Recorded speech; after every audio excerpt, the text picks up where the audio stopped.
Hello friends, welcome to Ultra Max Education. Myself Kanak. आज की इस वीडियो में हम सीटेट के रिजल्ट में लगने वाले नॉर्मलाइजेशन के प्रोसेस के बारे में डिस्कस करेंगे।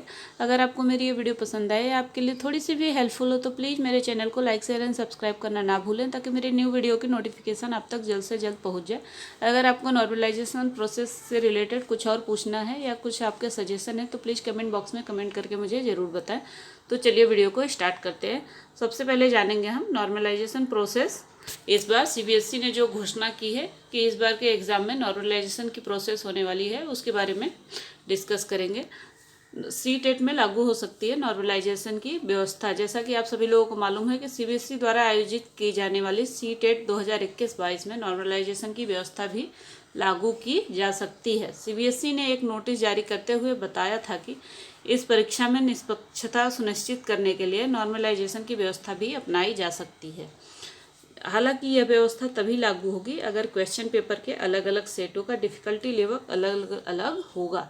ये परीक्षा 16 दिसंबर से 21 जनवरी के बीच कई चरणों और पालियों में हुई है, जिसके लिए अलग अलग क्वेश्चन पेपर के अलग अलग सेट भी तैयार किए गए थे। अलग अलग क्वेश्चन पेपर और अलग अलग पारियों में एग्ज़ाम होने की वजह से ही नॉर्मलाइजेशन की प्रोसेस होने के चांसेस हैं इस बार एग्ज़ाम में। इसकी वजह से सीटेट का आई थिंक रिजल्ट भी लेट आ रहा है। नॉर्मलाइजेशन की प्रोसेस क्या है, इसके बारे में समझेंगे। परीक्षा अंकों को नॉर्मलाइजेशन कैसे किया जाता है। यदि कोई ऑनलाइन परीक्षा कई दिनों में होती है और उसमें हर दिन अलग अलग पेपर आता है, ऐसे में उम्मीदवारों ने इसका विरोध किया है। उनका कहना है कि हमारी पाली में जो पेपर आया था वो कठिन था, दूसरी पाली में सरल था। बस इसी शिकायत को आधार बनाकर नॉर्मलाइजेशन की शुरुआत कर दी गई है। तो यानी नॉर्मलाइजेशन सब पेपर को एक रूप समरूप बनाने के लिए नॉर्मलाइजेशन किया जाता है। क्या होता है नॉर्मलाइजेशन पद्धति में, तो इसको समझेंगे। नॉर्मलाइजेशन सिस्टम के तहत पेपर कितना कठिन था इसका स्तर तय किया जाता है। इसके आधार पर अंक निर्धारित कर दिए जाते हैं। मान लीजिए परीक्षा के पहले दिन पेपर कठिन था, तो अनुमान लगा लिया जाता है कि इस पेपर में यदि कोई 70 नंबर भी ले आया तो उसे 100 नंबर मान लिया जाएगा। जबकि दूसरे दिन पेपर बहुत सरल था तो इसका उल्टा कर दिया जाएगा, 100 नंबर वाले को 70 नंबर मान लिया जा सकता है। ऐसा भी हो सकता है।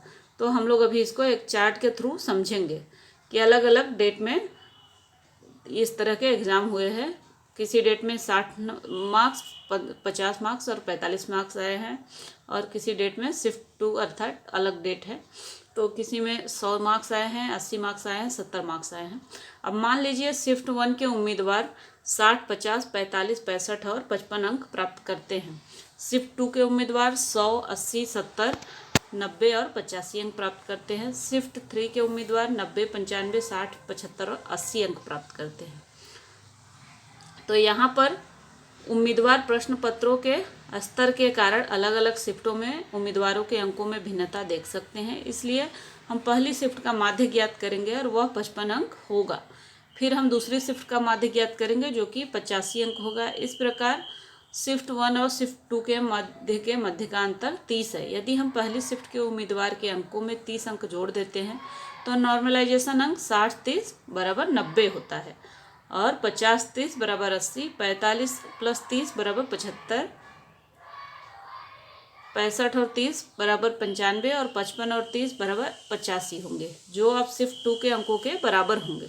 अब शिफ्ट 1 और शिफ्ट 2 के अंक बराबर होंगे। उसी प्रकार हम दूसरी शिफ्ट और तीसरी शिफ्ट के अंकों का नॉर्मलाइजेशन कर सकते हैं। दूसरी शिफ्ट में अंकों का माध्य 85 है, तीसरी शिफ्ट में अंकों का माध्य 80 होगा, इसलिए माध्य अंक का अंतर है 5। यदि हम शिफ्ट 3 के उम्मीदवारों के अंकों में 5 जोड़ देते हैं तो 90 + 5 95, 95 + 5 100, 60 + 5 65, 75 + 20 95 और 80 + 20 100 अंक प्राप्त करेंगे।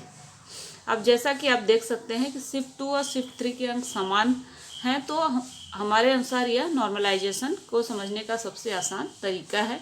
इस विधि को माध्य विधि के नाम से भी जाना जाता है। हम किसी विशेष शिफ्ट के सभी उम्मीदवारों के अंकों का माध्य ले सकते हैं और अन्य शिफ्टों के उम्मीदवारों के अंक के साथ इसकी तुलना कर सकते हैं, और फिर हम माध्य के अंतर को सबसे कम शिफ्ट के अंक जोड़ते हैं। हमें उम्मीद है कि आप लोगों को ये इसके द्वारा सीटेट की परीक्षा में नॉर्मलाइजेशन की प्रोसेस कैसे होगी उसको समझने में आसानी हुई होगी।